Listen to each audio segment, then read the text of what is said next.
नमस्कार, जेके चैनल देख रहे हैं आप सब और मैं हूं आपके साथ पल्लवी जम्वाल।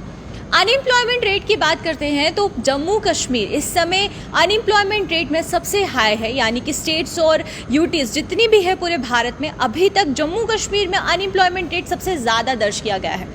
रिपोर्ट्स की बात करते हैं तो CMI रिपोर्ट जो जारी की गई है उसमें ये बताया गया है कि अनएम्प्लॉयमेंट रेट जम्मू कश्मीर में 21.6% है, यानी कि 21.6% जो रेट है वो अनएम्प्लॉयमेंट रेट जम्मू कश्मीर में दर्ज किया गया है। और पूरे भारत में जितनी भी स्टेट्स है सबसे ज़्यादा जो अनएम्प्लॉयमेंट रेट है वो सिर्फ जम्मू कश्मीर में है, और ऐसी इकलौती स्टेट है जहाँ पर जो अनएम्प्लॉयमेंट रेट है वो 20% से ऊपर है।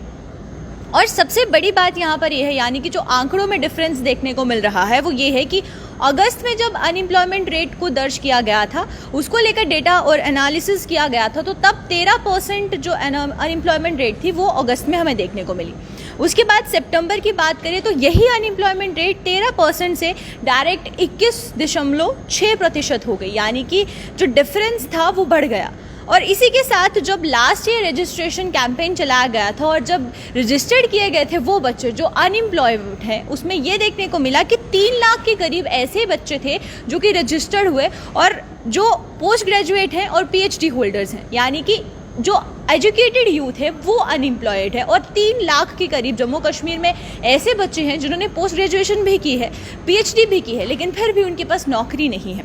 और इसी के साथ CMI रिपोर्ट ये भी बताती है कि अभी तक जम्मू कश्मीर एक ऐसी लौती यूटी है जो कि स्टेट से यूटी बनने के बाद सबसे जल्दी जहां पर अनएम्प्लॉयमेंट रेट बढ़ा है। और इसकी जो स्पीड थी, यानी कि जो एनालिसिस के हिसाब से अगर बात करें तो एक महीने में 13 से 21% जो रेट है अनएम्प्लॉयमेंट का वो बढ़ गया। अब इस पर बार बार अगर बात बताया जाता है कि उड़ान योजना सरकार द्वारा चलाई गई जहां पर एम्प्लॉयमेंट यूथ को दिया गया, लेकिन अभी तक उसका फ़ायदा लोग बच्चों को कितना पहुंचा वो भी ये आंकड़े बयां करते हैं। और बार बार सरकार द्वारा ये कहा जाता है कि नौकरियां दी जाएंगी। और सबसे बड़ी बात करें अगर गवर्नर की, तो गवर्नर द्वारा बात बोला गया था कि यही चीज़ कही गई थी कि अब जम्मू कश्मीर में जो नौकरियाँ हैं वो यूथ को पहुँचाई जाएंगी, जो नौकरियाँ हैं वो यूथ को दी जाएगी। लेकिन फिर वहीं पर एक महीने में ये जो डिफरेंस देखने को मिला अनएम्प्लॉयमेंट रेट का, इसका जिम्मेदार कौन है? और सबसे बड़ी बात यह है कि लास्ट ईयर की अगर बात करें, लास्ट ईयर में जो अनएम्प्लॉयमेंट रेट था उसमें रजिस्ट्रेशन किए हुए